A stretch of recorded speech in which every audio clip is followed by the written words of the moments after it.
جس میں حد نظر تک زندگی کے آثار دکھائی نہیں دیتے تھے۔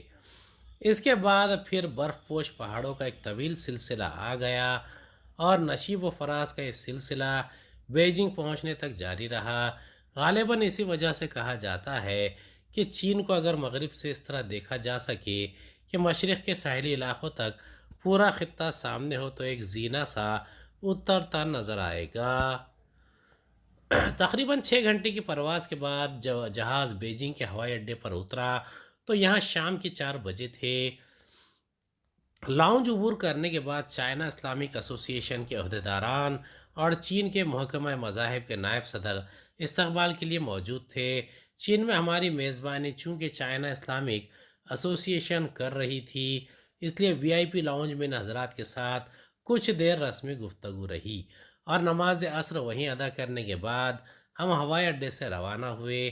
ہمارے قیام کا انتظام ایک ہوٹل میں کیا گیا تھا جو یہاں اقلیتی قومیتوں کے محل کے نام سے مشہور ہے، اور اس کی 10 منزلہ شاندار عمارت بیجنگ کے مین روڈ چونگ این اسٹریٹ پر واقع ہے۔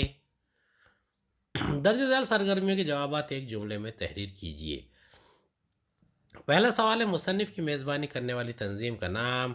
مصنف کی میزبانی کرنے والی تنظیم چائنا اسلامک ایسوسی ایشن ہے۔ دوسرا، مصنف کے قیام والی ہوٹل جس نام سے مشہور ہے۔ مصنف کے قیام والی ہوٹل اقلیتی قوموں کے محل کے نام سے مشہور ہے۔ تیسرا سوال ہے تاریخی مقامات کی سیر کی اہمیت پر روشنی ڈالیے۔ تاریخی ورثہ ہماری تاریخ اور روایات کا جائزہ لینے میں ہماری مدد کرتا ہے اور ہمیں اپنے بارے میں بیداری پیدا کرنے کے قابل بناتا ہے۔ اس سے ہمیں یہ سمجھنے اور سمجھانے میں مدد ملتی ہے کہ ہم جس طرح کے ہیں وہ کیوں ہیں۔ یہ ہماری ثقافت کا کلیدی پتھر ہے جو ہماری سیاست، معاشرت، کاروبار اور عالمی نظریے میں اہم کردار ادا کرتا ہے۔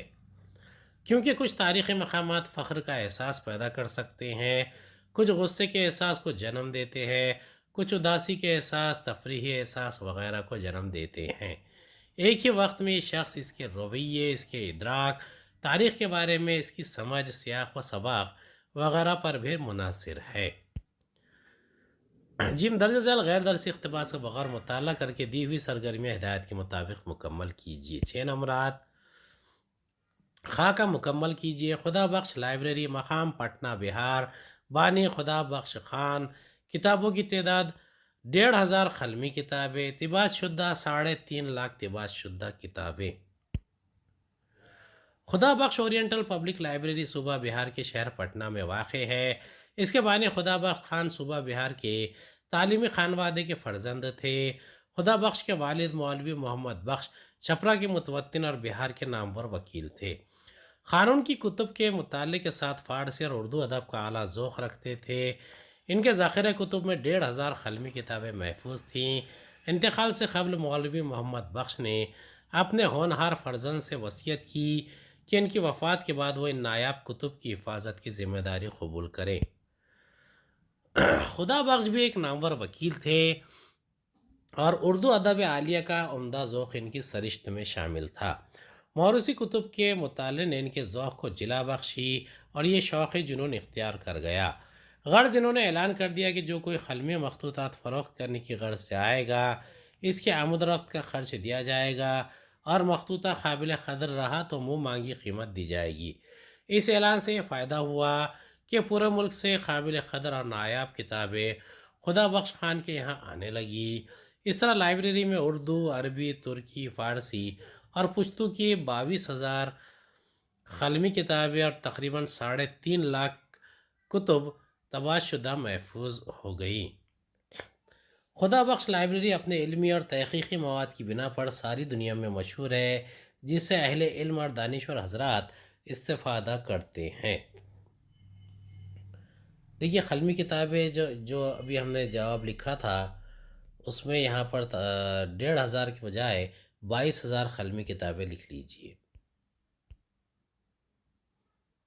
اگلا سوال ہے ہدایت کے مطابق ذخیرہ الفاظ کی سرگرمیاں مکمل کیجیے۔ لفظ نقصان کا متضاد اقتباس سے تلاش کر کے لکھیے۔ نقصان، فائدہ، مخطوطہ کی جمع، مخطوطات۔ تیسرا سوال ہے لائبریری کتب خانے کی اہمیت پر اظہار خیال کیجیے۔ علم اور ثقافت کے دروازے کے طور پر لائبریریاں معاشرے میں بنیادی کردار ادا کرتی ہیں۔ وہ جو وسائل اور خدمات پیش کرتے ہیں وہ سیکھنے کے مواقع پیدا کرتے ہیں، خواندگی اور تعلیم کی حمایت کرتے ہیں اور نئے خیالات اور نقطۂ نظر کو تشکیل دینے میں مدد کرتے ہیں، جو تخلیقی اور اختراعی معاشرے میں مرکزی حیثیت رکھتے ہیں۔ اسکول کی لائبریری کی اہمیت یہ طلباء کو پڑھنے کا ایک اچھا ماحول، رسالے اور تحقیق کے لیے جائزہ حوالہ جاتی مواد، دوبارہ رسائی اور تفریح کے لیے پڑھنے کے مواد کی مختلف انواع جیسے فوائد فراہم کرتا ہے، جو طلباء کی تعلیمی اور ذاتی ترقی میں مدد کرتا ہے۔ امید ہے آپ کو ہمارا ویڈیو پسند آیا ہوگا۔ اگلی ویڈیو میں دوبارہ ملاقات ہوگی۔ خدا حافظ۔